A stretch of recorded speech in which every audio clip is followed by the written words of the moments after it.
Most people view the economy as a printing press, a system where the central bank generates currency and the elite simply position themselves at the end of the conveyor belt. This perception is a distraction from how capital actually functions. In a market economy, capital is a byproduct. It is the residue left behind by value creation. New money enters the world when a widespread human friction is identified and solved through engineering or innovation. In 2008, the founders of Uber looked at the logistical nightmare as urban transportation: the rain, the wait times, the unreliability of taxis. Travis Kalanick and Garrett Camp built a software application to bridge the gap between underutilized private vehicles and people who needed rides. They removed a significant friction point from the lives of millions. The market values that solution at over $150 billion. That capital did not exist before. It was generated by the utility the system provided. This pattern repeats across the entire billionaire class. Trillions of dollars flow towards Jeff Bezos because Amazon simplified the logistics of physical commerce. Capital follows whoever makes life easiest for the consumer.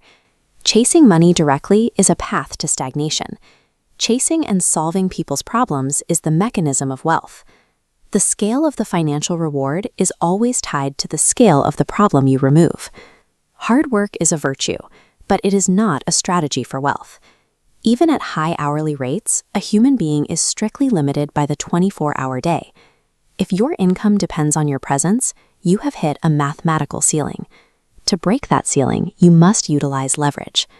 Leverage is the strategic application of other people's time and other people's money to multiply your personal output.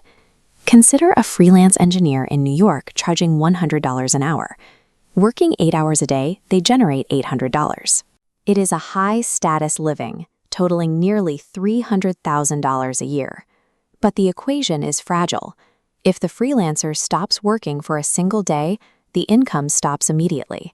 They are trading their finite lifespan for survival. Now, look at the agency owner. They employ 50 software engineers. They have built a system that operates independently of their own physical labor.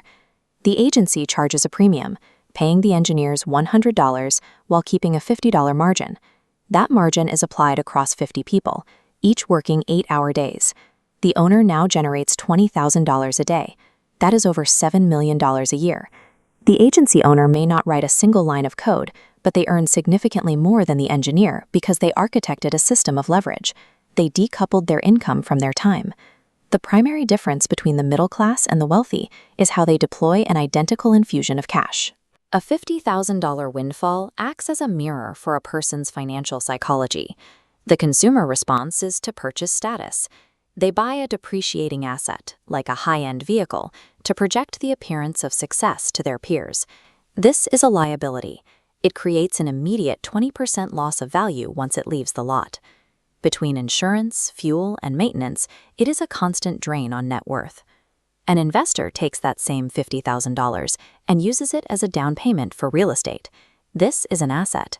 While the property appreciates over time, a tenant pays the mortgage and provides $1,500 of monthly cash flow. It puts money back into your pocket. At the highest levels of the economy, wealth is built through equity. Equity is the ownership of a corporation's future value. The world's wealthiest people do not rely on salaries. Elon Musk's net worth is not determined by a corporate paycheck. It is tied to the massive percentage of shares he owns in his companies. As Tesla innovates and the market responds to its utility, the value of those shares scales. Ownership allows for wealth accumulation that is impossible through a wage alone. Building wealth requires the discipline to suppress the desire for status in order to acquire assets. You do not become rich by spending. You become rich by owning things that produce value while you sleep. While individual choices matter, we must acknowledge the broader economic landscape. The modern economy is optimized for high-volume, constant consumption, which creates a structural pressure on the working class. This begins with the debt matrix. High-interest credit cards and long-term student loans are marketed to 18-year-olds before they are taught the mechanics of interest. With an average annual percentage rate of 24%, it is a tax on a lack of patience. To keep this cycle moving, corporations spend billions on psychological marketing. They tie a person's self-worth to their belongings.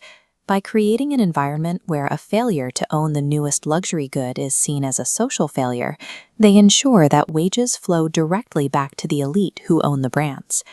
The result is a closed loop. The middle class trades their time for money, only to return that money to the equity owners in exchange for temporary status. The final pillar of this system is the tax code.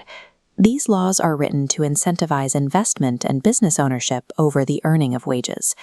A W-2 employee is taxed at the source. The government takes its portion before the money ever reaches the employee's bank account. They must then survive on what remains. A business owner reverses this sequence. The corporation earns money and pays for its operational expenses first: travel, equipment, and marketing. They only pay taxes on the net profit left over at the end of the year.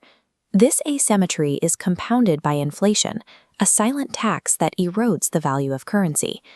When the money supply expands, the purchasing power of cash in a savings account drops.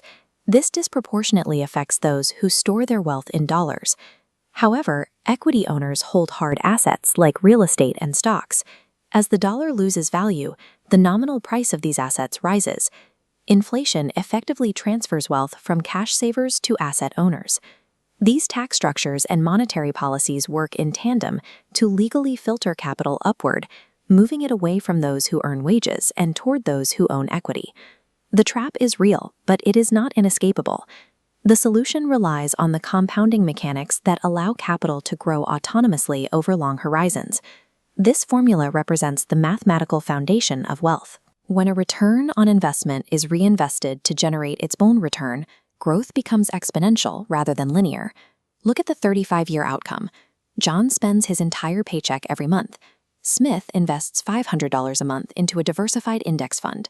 Smith contributes $210,000. Because of compounding, he retires with nearly $1.9 million. His capital has outworked him. To execute this escape, you must follow 4 steps. Step 1 is financial education. You must understand how money works so you can stop being its victim. Step 2, start a side hustle. Relying on a single paycheck is high risk. You must build a revenue stream that relies on leverage or a unique digital skill. Step 3 is asset acquisition. Dedicate 20% of your income to investments. Step 4, kill the ego. Stop using your potential wealth to impress people who do not matter. Being born into this system is not your fault, but remaining a passive participant in it is a choice.